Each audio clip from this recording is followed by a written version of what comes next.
Pada malam hari ini Tuhan, kami masih mau izinkan dimuliakan nama Tuhan. Itu bukan karena kebaikan kami, bukan karena kami layak di hadapan-Mu, tapi karena Engkau menginginkan kami tetap datang hadirat-Mu.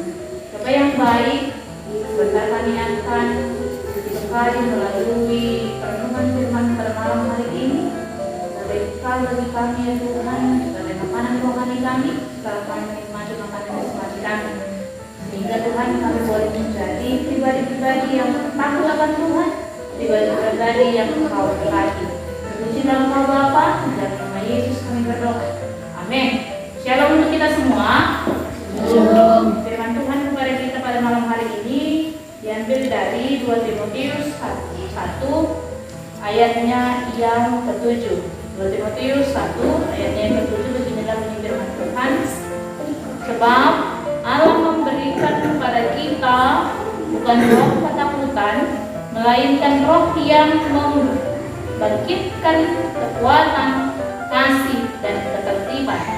Sebab Allah memberikan kepada kita bukan roh ketakutan, melainkan roh yang membangkitkan kekuatan, kasih dan ketertiban. Sekali lagi, salam untuk kita semua. Shalom. Jadi sudah disahkan di Sinode Bolen ya, nggak boleh lagi mengucapkan kata shalom, karena bukan shalom, sial ini, tapi sa itu tulisannya salom, SHALOM, artinya damai sejahtera. Jadi anak-anak yang dikasih oleh Tuhan, kita semua yang berkumpul pada saat ini, mungkin kali ini bukan kali pertama saya bawakan di tempat ini. Bahkan waktu itu ibu pernah bertanya, roh apa yang ingin Tuhan berikan kepada kita melalui 3 poin itu. Ada yang bilang yang ingin diubahkan Tuhan dan diberikan kepada kita, ada yang bilang kasih, ada yang ingat itu, ada kan? Mario kemarin, roh apa yang diberikan Tuhan kepada Mario yang mau diberikan kemarin? Kasih, kekuatan, ketertiban, ketiga hal itu. Ketertiban supaya menjadi anak Mario yang tertib, taat aturan kan gitu. Nah, anak-anak yang dikasih Tuhan, kita yang hadir pada malam hari ini, Timotius tidak perlu diulangi lagi, kita sudah tahu dia adalah seorang yang muda, bahkan anak-anak rohani dari Rasul Paulus. Dia memimpin jemaat yang besar, Korintus, dan bahkan sampai ke Efesus, sampai kepada Filipi dia juga menyebarkan firman Tuhan. Tentu di masa mudanya itu, kira-kira umur masih belasan tahun, ada rasa takut menghadapi pengajar-pengajar yang lebih tua, orang-orang Yahudi, bahkan orang-orang Yunani. Pada saat itu wajar dia merasa takut. Tetapi Paulus mengingatkan kepada Timotius, itulah latar belakangnya, bahwa dia tidak boleh takut karena Tuhan tidak pernah memberikan roh ketakutan. Bukan takut akan Tuhan ya, bukan. Itu berbeda. Jadi kalau kita ayat Korintus, takut akan Tuhan adalah permulaan pengetahuan tentang orang berhikmat hikmat dan didikan. Bukan yang dimaksudkan di sini ketakutan. Jadi beda takut yang diharapkan Tuhan dan ketakutan. Bangsa Israel ketika akan diberikan perintah Tuhan dalam Kejadian Keluaran 17 itu, ketika Allah datang seperti petir, digambarkan seperti badai petir di atas gunung Sinai, mereka takut dan ketakutan karena memang Allah itu kudus dan mereka berdosa. Seperti itulah sebenarnya keadaan kita.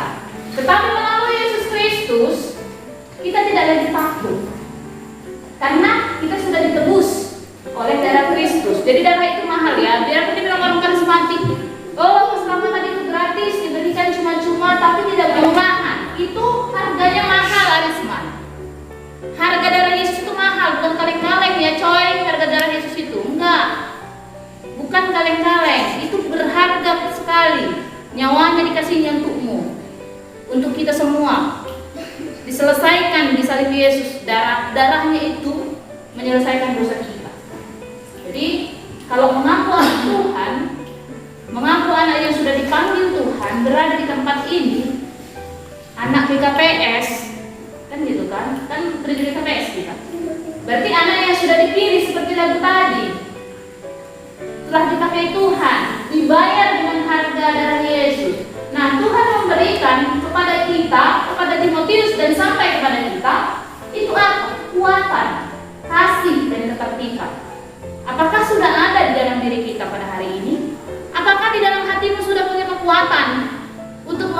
menghadapi kerasnya kehidupan ini, atau jangan-jangan seperti kakak di dalam kurung, jago di kandang aja. Di sini sok-sok mengobati dia, merasa kuat, ditopar oleh adiknya. Di sini aja, tiba jumpa di luar sana, kayak yang telepon, itu kan? Ngomong nggak tahu, disuruh bicara nggak tahu di depan orang. Itu tandanya ternyata kekuatannya itu disalahgunakan, gitu. Dan hati-hati, ketika kalian melakukan kekerasan sama adik-adik yang kecil, kalian sebenarnya menumbuhkan benih dendam di hati mereka. Kenapa? Dia akan mengingat itu seumur hidupnya.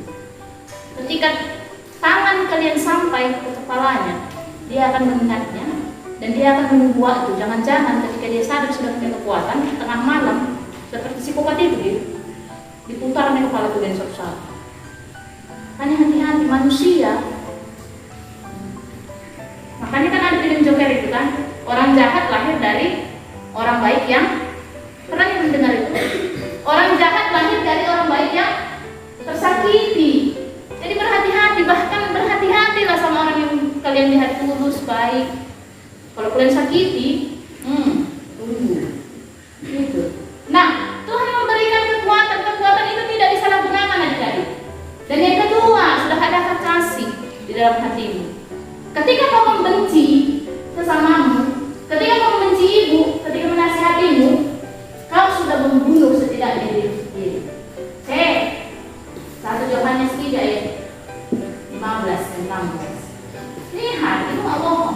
Kalau kau bilang kau tidak pernah membunuh, ketika kau membenci orang lain, menyimpan dendam di hatimu, kau sudah membunuh. Tidak ada pembunuh yang masuk dalam kerajaan surga.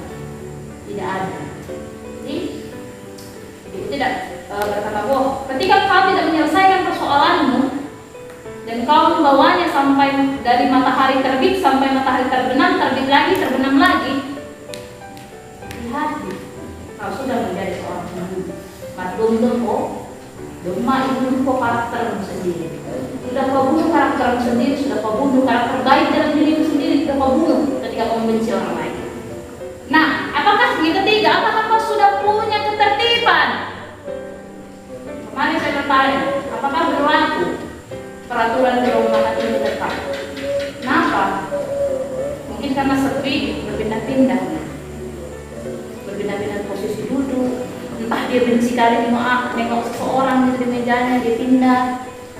Itu sudah tidak tertib. Ketika masuk ke ruang makan lewat setengah jam, itu sudah tidak tertib.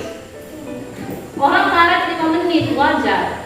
Ini kalau karet sejam sampai setengah jam sampai sejam itu sudah tidak tertib. Kemana-mana pun sudah tidak bisa dipakai. Ada 3 hal yang harus dipegang oleh manusia supaya dia harus bisa dipercaya dalam 3 hal. Kalau saya ada yang mengatakan kepada ibu, yang pertama itu dia harus bisa haposan dalam waktu. Dia harus bisa haposan dalam waktu. Haposan tahu, dipercaya, tepat waktu, on time. Yang kedua, dia harus bisa dipercaya ketika diperhadapkan dengan uang. Jadi jangan terkejut ketika melihat uang banyak, korupsi gitu. Enggak, harus bisa, mau kecil mau besar duit yang kau pegang, kau harus bisa mempertanggungjawabkan. Yang ketiga, kau harus bisa haposan dalam perkataanmu. Jadi jangan asal cakap, tapi harus dipegang omongannya. 3 hal itu kunci kalau bisa dipakai orang, kalau enggak. Kalau kau bisa dipercaya dalam waktu, itulah orang di luar negeri itu waktu. Makanya istilah time is money. Gak sembarangan itu. Karena waktu terlambat itu harus dibayar dengan uang bagi mereka. Apalagi kalau pergi ke Amerika, berharga kan waktu. Semenit aja kau terlambat ditinggalkan donatur, ditinggalkan apa? Investor. Kalau pengusaha, semenit aja terlambat, tinggalkan. Makanya sering kan kalau ke gereja misalnya, udah ditinggalkan ke rumah lakukan. Karena itu memang harus cepat, harus tepat waktu. Supaya bisa nggak aci lambat-lambat hidup ini sekarang. Makanya berita kan sekarang sudah cepat. Ada kejadian sini udah bisa sampai ke Singapura sana. Padahal di sini kita kan. Itu harus bisa dipercaya dalam 3 hal apa tadi itu? Hal apa tadi? Haposan dengan waktu, uang, perkataan. Jangan sembarangan diomongkan gitu. Apalagi kalau nggak penting-penting, nggak usah. Kalau contoh Claudia Parasian, kalaupun dia kayak gitu, itu mereka masih menggunakan insting mereka. Tetapi kalau siapa contohnya Elizabeth dan kawan-kawan yang lain itu, kalian sudah bisa berpikir memilih mana yang baik dan mana yang tidak baik. Kalau mengerjakan ini, apa resikonya ya? Bisa dipikirkan. Kalau dia, bukan membenarkan dia ya, dia masih menggunakan instingnya, nangis aku nangis, marah aku marah, digigit gitu, masih itu. Karena dia belum paham betul kalau itu tidak baik, makanya perlu diarahkan. Kalau kalian sudah tahu mana yang baik, oh kalau lawan contohnya si Anu, nanti aku diapakan, gitu kan? Nah, adik-adik yang terkasih dalam nama Yesus Kristus, 3 hal tadi, kekuatan, kasih, ketertiban, itulah yang diberikan Tuhan. Roh itulah yang ada pada saat itu pada kita. Jadi mana kau pilih? Apakah sudah ada setidaknya satu saja di dalam dirimu, itu sudah luar biasa. Aku kuat, jadi harus melindungi orang lain. Aku kuat, jadi kekuatanku itu tidak salah gunakan. Aku kuat.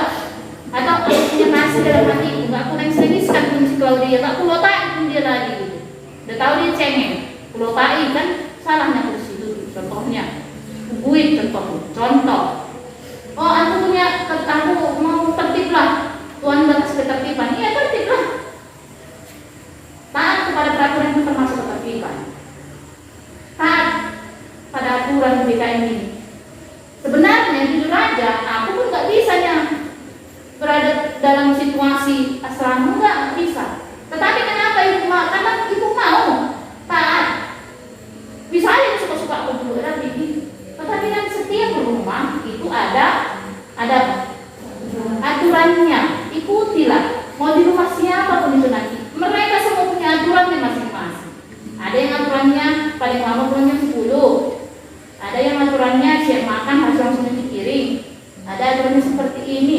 Kalau kamu tetap hidup, ikutlah aturan yang ada di rumah di mana kau tinggal. Itu kunci supaya tidak terjadi konflik, supaya tidak terjadi masalah dalam hidupmu. Harus mau taat pada aturan. Oke, semangat. Semoga Tuhan melalui Roh Kudus-Nya membantu kita melakukan firman Tuhan dalam kehidupan kita. Amin. Kita bersatu dalam doa. Bapak yang baik, terima kasih Tuhan, Engkau bantu kami, mengingatkan kami Tuhan melalui firman-Mu bahwa Engkau tidak pernah memberikan roh ketakutan kepada kami, tapi Engkau memberikan roh kasih, ketertiban, kekuatan dalam hidup kami. Bapa, dalam daging kami adalah manusia yang lemah, tetapi Engkau menguatkan roh kami, Engkau mampukan kami melawan segala keinginan dan kami. Di masa muda kami ya Tuhan, kami sering lalai Tuhan untuk melakukan apa yang menjadi kehendak-Mu. Sering sekali kami terlalu cepat berkata, sering sekali kami terlalu cepat bertindak, menggunakan tangan kaki kami yang tidak sesuai dengan kehendak-Mu tanpa memikirkan terlebih Tuhan. Maka dari itu Bapa, pada saat ini kami mohon kepadamu, kiranya Roh Kudus-Mu yang menuntun kami, mengajari kami untuk dapat melakukan yang terbaik dalam kehidupan kami. Engkau berkati anak-anak Tuhan yang ada di BKM ini ya Tuhan, sehingga mereka boleh bertumbuh di dalam takut akan Engkau, dan mereka boleh menjadi anak-anak yang Engkau pakai menjadi berkat di mana mereka berada. Juga untuk para ibu yang mengasuh ya Tuhan, Engkau yang bimbing dan ajari kami, dan berikan kesabaran supaya pengajaran yang disampaikan juga Tuhan boleh benar-benar maridorat di tengah-tengah nih paruhuran nih anak-anak murid tempat ini Tuhan.